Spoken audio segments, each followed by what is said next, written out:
Welcome to the ADK Wealth Advisory Group and Financial Planning World Community.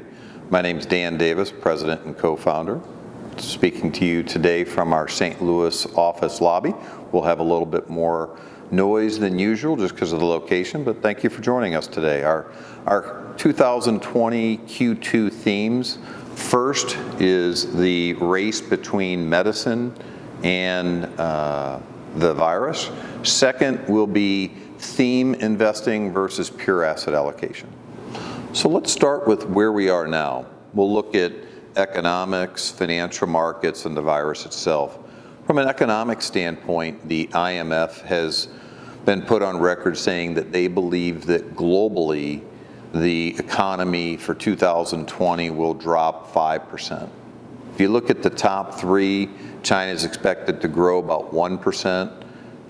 US and Japan losing somewhere between 3 and 6, depending on whose projections you're looking at. The economy in the US, when you take a look at unemployment, in an unprecedented fashion, shedded jobs faster than we've ever seen before. And some estimates say that about a third of the jobs were put on hold. Some lost due to businesses that won't reopen.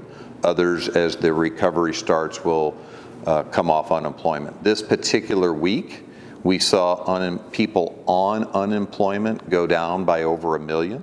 So that's good to start to see people re-engaging in work. The Fed is quoted as saying that they believe that the U.S. economy in the second half of 2020 will start the recovery. It will be slow.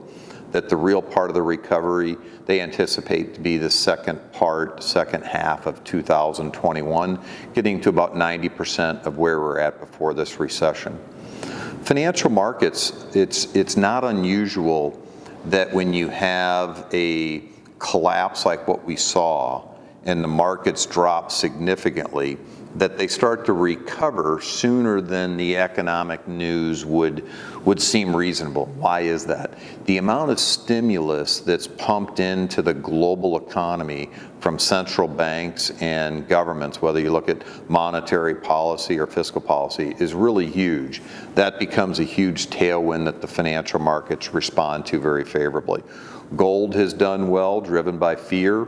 If you take a look at bonds, they dropped as stocks, not nearly as much, obviously. Due to stimulus, they've recovered as well.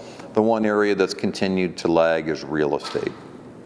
When I take a look at the last part, the virus, COVID-19, I've been following it with the help of some clients that work for the CDC, people who are epidemiologists, and then scientists that work in the pharma field.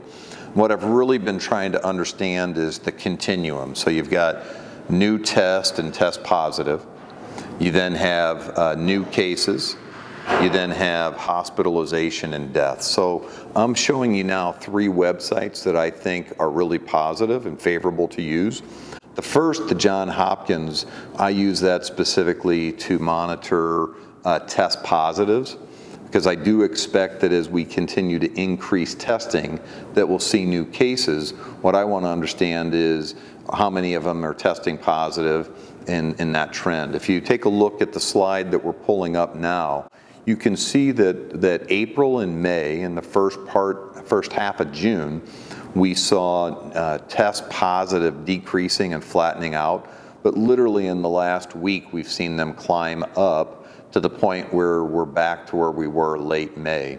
There's a couple theories behind that. Theory one is that we opened too soon and that the outbreak was not tamped down enough, and that we're seeing this wave of outbreak number 1 continue on.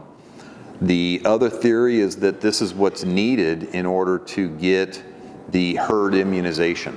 And candidly, the issues that we're dealing with are just so dynamic and so unpredictable that we really won't know until we look back. We are monitoring it closely because if we feel that this is a major outbreak, we may take tactical maneuvers in relation to that. The next website that you're going to see is from the New York Times, and what I really like about this is one, during this period, they've offered it for free. I do subscribe, but I think it's helpful for everyone to be able to monitor. You can see what's going on throughout the US, and then you can click on state by state, and it shows you county by county, which I think is very helpful. And then lastly is in the Worldometer, where you're able to see nominally, sort of cumulatively, if you will, as well as day by day using a 7-day, 3-day, or just day of average on deaths. That's really important to me because as I've watched it, new deaths have been dropping off. It's not a clear, steep line.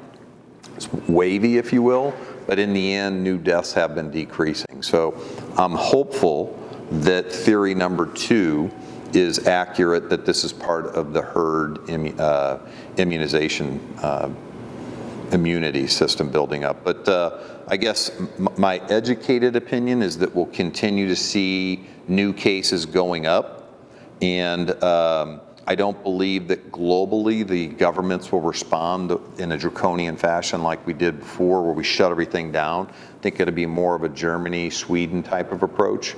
There may be some countries like Italy that shut down harder due to their personal demographics.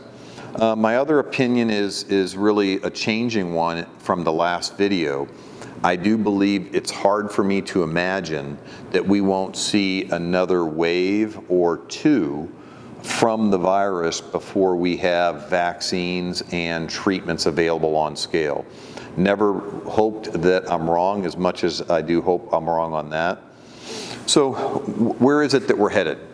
We have election risk right around the corner, and I think we'll be living with the virus risk for the short to intermediate term.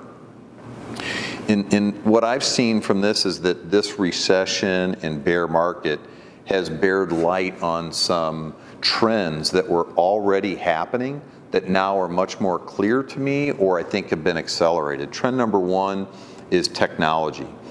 Technology investing in the past, when you've had a bear market drop, tech got hit the hardest and recovered the slowest.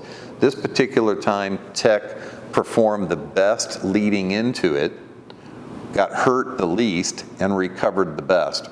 And my opinion as to why that is that tech companies now are some of the largest leading a trend that's going on how business is done and how commerce is done, and I think that will continue. Second is purchasing methods. I used to be very uncomfortable with using my mobile device for purchasing for fear of identity theft, but with how often my credit cards get scammed now, and then in the midst of the virus, when I was handing my credit card or cash to someone and then getting it back, even when they had gloves on, I was uncomfortable thinking about the 3 to 5 people in front of me that had handed stuff and got it back. So I think that trend, which is way ahead in the East and Pacific Rim, I think that's going to accelerate globally. I also think the gap between the haves and the have-nots will continue to widen. I don't like that, having come from a family, and I live in a community when I'm back in the St. Louis office that is what I would classify as intertwined within the have-nots. And when I'm in my office and house in Nashville, it's in one of the most affluent counties in the United States, so I see the disparity very closely, not just reading about it. We're not allowed, due to regulation, to talk about specific investments in these, so in our meetings when we get together, we'll talk more about that.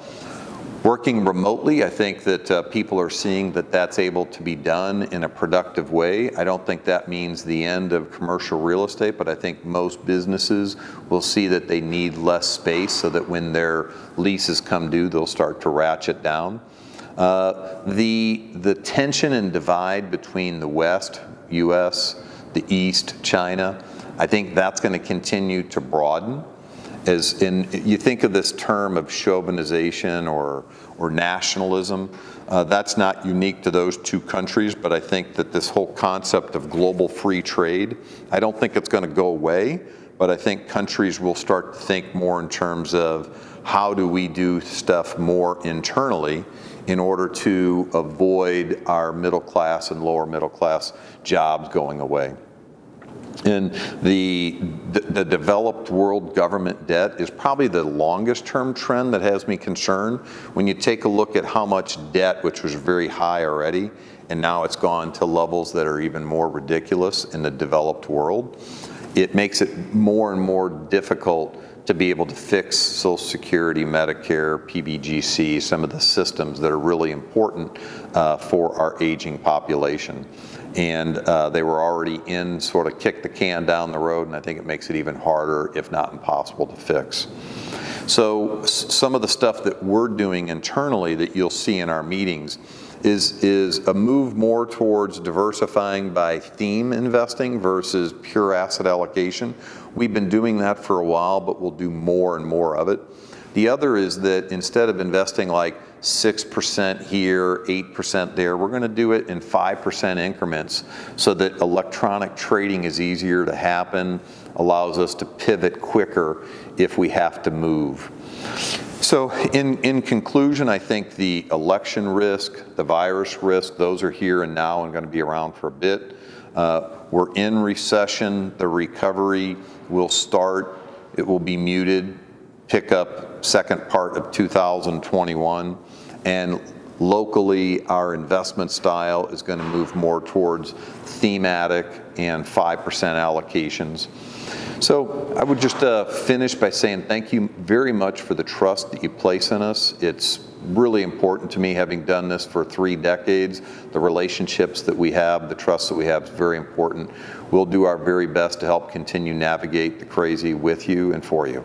Signing off from the St. Louis office, thank you.